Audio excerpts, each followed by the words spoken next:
Hey there, Sharon Horne-Ellstrom here. Welcome to day 316 of our Be a Better You annual challenge. We are talking about the ideas process, step 5, which is next as part of that, and No Nonsense November, day 12. And we're talking about no. Just say no today as part of that. So we're having 2 action items every day this week, just for 7 days. And they're not hard. They're not super challenging. We've done the ideas process. If you've been with me all year, we've done it. This is our 10th time. So we're doing great. And we're not going to pressure ourselves or freak out, but I just want us to go over this tool that we came up with in January once a month and apply it to something in our life. And you can apply it to a really simple little challenge just to practice the steps of the process so that you can take them, learn them, make them your own, and then install them in your subconscious and add another tool to your toolbox to make your life easier going forward. I'd say starting this week, right now, and going forward. So step 5 of our ideas process is N for next. And what we do in this step of the process is we reflect and we think about what is the next right thing we need to do? What is the next action we're going to take? And maybe the next action is just to wait a couple of days to see if the action we took yesterday is going to yield the results we want, or if we need to tweak it and change it a little bit to get the results we want faster. Depends on what action item you get. I'm working on cleaning up my personal workspaces between now and the end of the year. So I'm mapping out a strategy and planning, how do I really ideally want it to be? Because I can make a few changes and improve it. And that's what I've done over the years and decades. I mean, this to me is an improvement over some of my past backgrounds. And I will always have a different background than other people do, other coaches, other gurus, other business people, other professionals, other personal development folks, whatever, because it's who I am. And this project, I will tell you the story about that. If anybody wants to know, just ask. But it's a project I did when I was first losing my vision. Not first, actually, when I was losing the vision in my right eye. My right eye had always been my good eye. I lost the vision in my left eye in my late 20s. It was my late 20s. Actually, it was my early 20s. Then I got surgery. I got a little vision back. But yeah. I could go on this for like an hour or so. So next, what do we want to do next? So think about that today. Share in the comments below one thing that you can and will do next when you're ready to take action again. And I'd say be ready now, right? Make sure that we're action oriented and moving forward and doing the things that we can do to create the change that we want to see in our life. And our topic for today is one that's actually near and dear to my heart because I used to suck at this. And I probably still am not awesome at it, but it's the ability to say no to the things that aren't for us right now and make no a complete sentence without apologizing for saying no. I am one of those people that you could come to in my 30s and 40s and not so much in my 50s because I had sudden cardiac arrest at that point.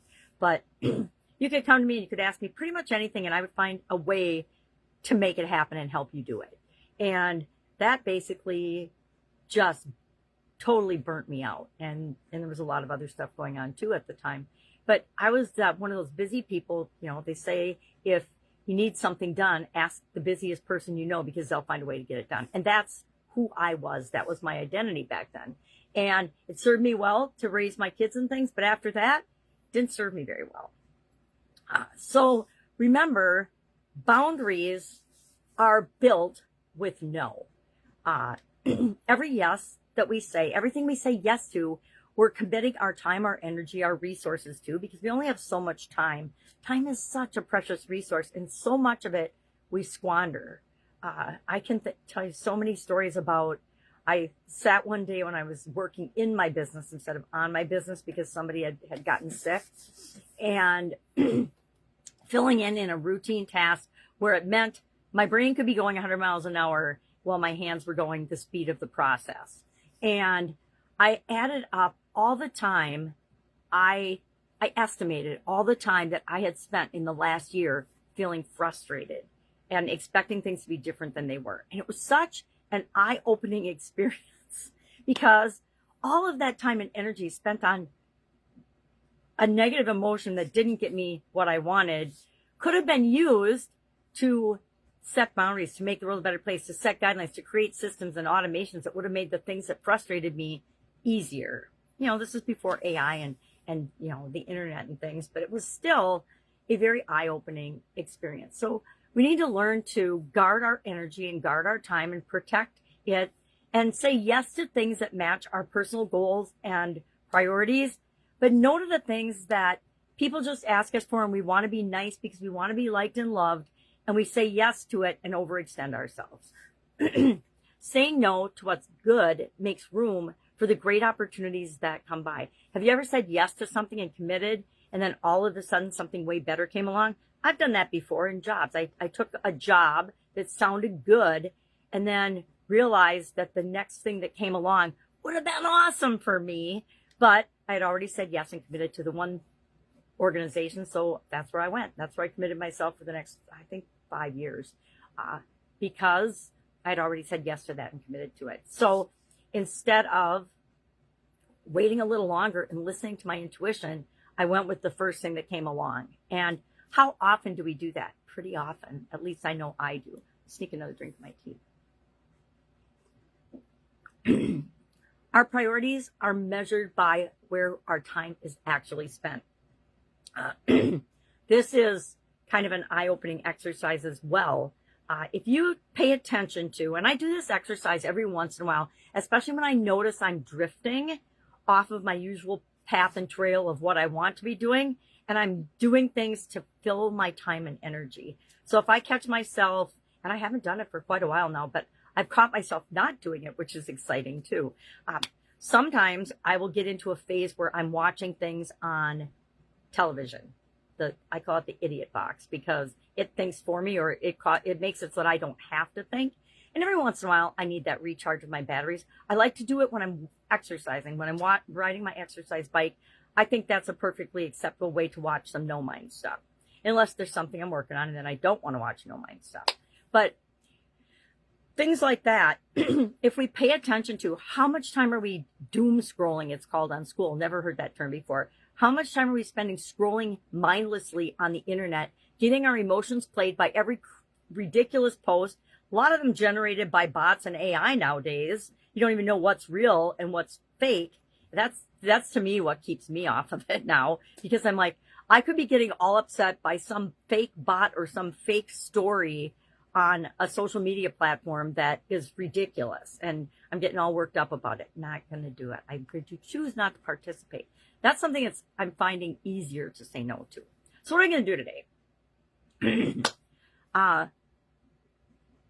Stop saying yes to things that don't match our time, energy, resources, ability, and they're not moving us in the direction we want our life to go.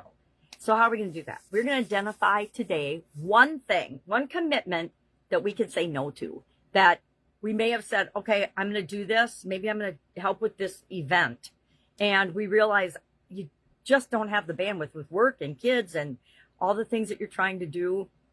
You don't have the bandwidth to do it. So how can you gracefully say no to that without, and that's the biggest thing. That's the biggest reason people say yes when they really want to say no.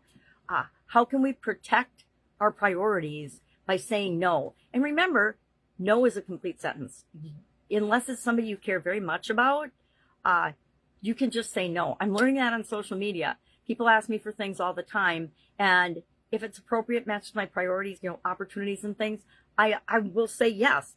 But if they're trying to pitch me something that is not in alignment with anything I'm at all interested in, it's no. And then they'll come back and try to nudge at you like you owe them an explanation. And I'm like, it's just a no. Not my priority. No, thank you. And then move on. And hopefully they will too, because they'll realize that the strategy of trying to slam their thing down people's throats never works, right? All right, so what are we doing today?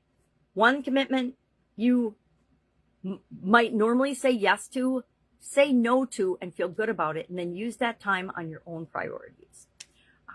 That's it. If I can help you in any way, hit me up and ask. Otherwise, have an awesome day, and I'll, of course, be with you tomorrow.